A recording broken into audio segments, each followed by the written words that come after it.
Ya, guys, selamat malam ya. Kita melaporkan langsung dari market di sini hari ini. Kalau kita lihat udah sedikit ada penghijauan tanda kutip. Udah sedikit ada penghijauan. Sedikit dan juga penghijauan. Jadi artinya apa? Artinya apa, Bang? Gitu. Ya artinya ya hijau tapi dikit aja, nggak gimana. Dan ini bukan pumping ataupun bukan kita bilang sebagai terbang gitu. Kenapa? Karena ini ya kalau kalian lihat ini just a recovery, a small recovery, very very small recovery. Wah, kacau nih. Kalian bisa lihat sendiri ya. Ini benar-benar a small recovery ya. Dan ya, di sini aku mau bahas tadi BTC dulu ya.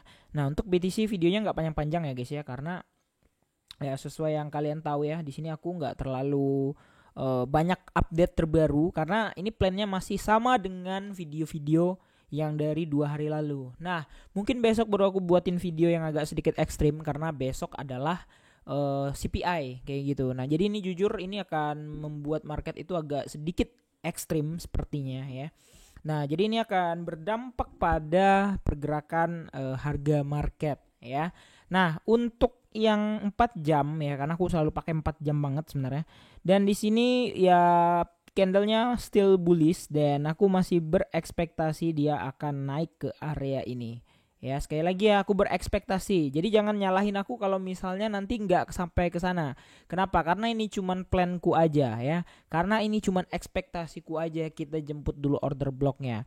Ya kalau naik lanjut ya syukur. Tapi kalau reject lagi gimana? Ya udah kesini lagi baru dia double bottom. Nggak double bottom sih ya. Triple mungkin ya. Kalau misalnya kejadian ke situ, ya kan? Nah, kita nggak tahu ya apakah akan udah valid atau enggak. Cuman ya jelas pasti menunggu CPI besok. Nah, ini volumenya jujur masih slow motion, masih masih apa ya? Ya masih ngestak lah di situ kayak gitu. Nah, cuman satu lagi yang di sini yaitu adalah BTC.D atau BTC DOM ya. Nah, kemarin beberapa hari lalu aku udah buat plannya ya. Ketika dia di sini dia akan turun. Tapi tiba-tiba nge-spike lagi dan literally itu adalah demand. Sorry, supply sebelumnya ya. Nah, kalau kita tarik ini persis banget ya area itu di sini. Ya, jadi dia mensupply di area ini ya. Ini terakhirnya. Oke, kita ganti warnanya jadi merah di sini juga. Oke, kita ganti warnanya jadi merah. Sama-sama rejection. Nah, dia retest ke area ini and then dia terjun. Nah, plan aku sebenarnya masih sama aja, yaitu di 60,98 ya.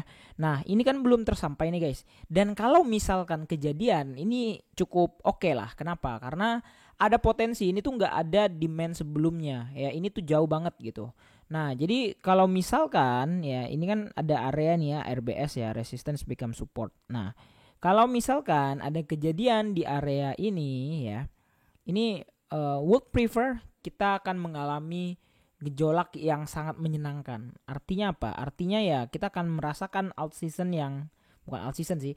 BTC altcoin pumping ya. Sekali lagi ya, altcoin pumping yang cukup segar ya. Kalau jebol area ini dan bener aja di sini tuh nggak ada area support lagi selain di sini ya, nggak ada area support lagi selain di area-area tersebut. Jadi ya kita menargetkan area ini kalau 60 ini 69 ya 61 inilah 60.1 ini berhasil kena retest dan breakdown. Nah, untuk sementara waktu kalau kita lihat ini candlenya udah berada di bawah MA 50 ya di time frame 4 jam. Jadi artinya ini udah reversal trend ya dari dari bullish. Kalau kayak gini kan bullish ya kan, dia breakout. Kalau kayak gini dia bearish, artinya dia breakdown. Udah sesimpel itu guys. Oke, gimana menurut kalian? Apakah ini akan bisa membuat market naik atau altcoinnya masih stuck aja menunggu CPI besok? Ya, jawabannya kita tunggu besok juga. Tapi yang jelas di sini udah ada tanda-tanda yang sedikit segar kalau misalnya besok BTC bagus, ada kemungkinan altcoin juga akan pumping. Oke, kira-kira gitu aja. Jangan lupa untuk like dan subscribe. Makasih udah nonton video ini. See you next video. Bye bye.